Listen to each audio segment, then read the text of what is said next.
લક્ષ્ય ન્યૂઝ, એક નજર, એક લક્ષ્ય. માગઢ ભવાની દર્ભાવતી કલ્ચરલ ગ્રુપ દ્વારા આયોજિત દર્ભાવતી ગરબા મહોત્સવ 2025 ધારાસભ્ય શૈલેષભાઈ મહેતાની આગેવાનીમાં ડભોઈ એપીએમસી મેદાન ખાતે સુંદર ગરબા ગ્રાઉન્ડ બનાવવામાં આવ્યું છે. નવરાત્રિને ગણતરીની ઘડીઓ ગણાઈ રહી હોય ત્યારે ગરબા આયોજન તૈયારીઓને આખરી ઓપ આપવામાં આવી ગયો છે.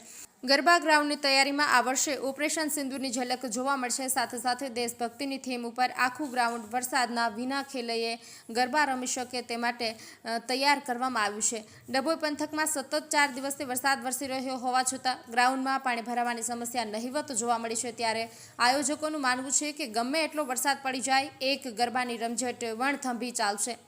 માં આદ્યશક્તિના નવલા નોરતાનો પ્રારંભ હવે ગણતરીની કલાકોમાં થવા જઈ રહ્યો છે. ત્યારે ડભોઈ દર્ભાવતીના ધારાસભ્ય શૈલેષભાઈ મહેતાના પ્રમુખ સ્થાને માગઢ ભવાની કલ્ચરલ ગ્રુપ દ્વારા આયોજિત ગરબા મહોત્સવ 2025ની તડામાર તૈયારીઓને આખરી ઓપ આપવામાં આવી રહ્યો છે. ચાલુ વર્ષે ગરબા ગ્રાઉન્ડ સિવિલ એન્જિનિયરની મદદથી એ રીતે બનાવવામાં આવ્યું છે કે ગ્રાઉન્ડની અંદર વરસાદનું વિઘ્ન ન નડે. સાથે સાથે દેશના પહેલગામ હુમલામાં ઓપરેશન સિંધુની ઝાંખી કરાવતું એપીએમસી ખાતે ગરબા ગ્રાઉન્ડ દેશભક્તિની થીમ ઉપર આખું ગ્રાઉન્ડ ડેકોરેટ કરવામાં આવ્યું છે. ધારાસભ્ય શૈલેષભાઈ મહેતા સહિત ગરબા ગ્રાઉન્ડ અંદરથી આયોજનની અંદર હવામાન વિભાગની આગાહીના કારણે વરસાદ વરસવાનો હોય, પરંતુ ગરબા ગ્રાઉન્ડમાં ખેલૈયાઓને ચાલુ વરસાદમાં પણ ગરબાની રમઝટ બોલાવી શકે તે રીતનું આયોજન કરવામાં આવ્યું છે.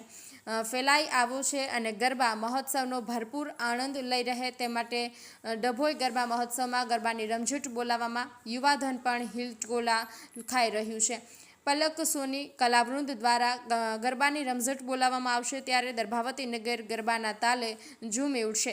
માતાજીની સ્થાપના થયા બાદ આવતીકાલે 9 કલાકે ધારાસભ્ય શૈલેષભાઈ મહેતા અને શ્રી વલ્લભ કુલભૂષણ વૈષ્ણવાચાર્ય પૂજ્યપાદ ગોસ્વામી 108 શ્રી વ્રજરાજ કુમાર મહોદયના વરદ હસ્તે દીપ પ્રાગટ્ય કરી ગરબા મહોત્સવનો પ્રારંભ કરવામાં આવશે. નિરંજન ચૌહાણ, ડભોઈ.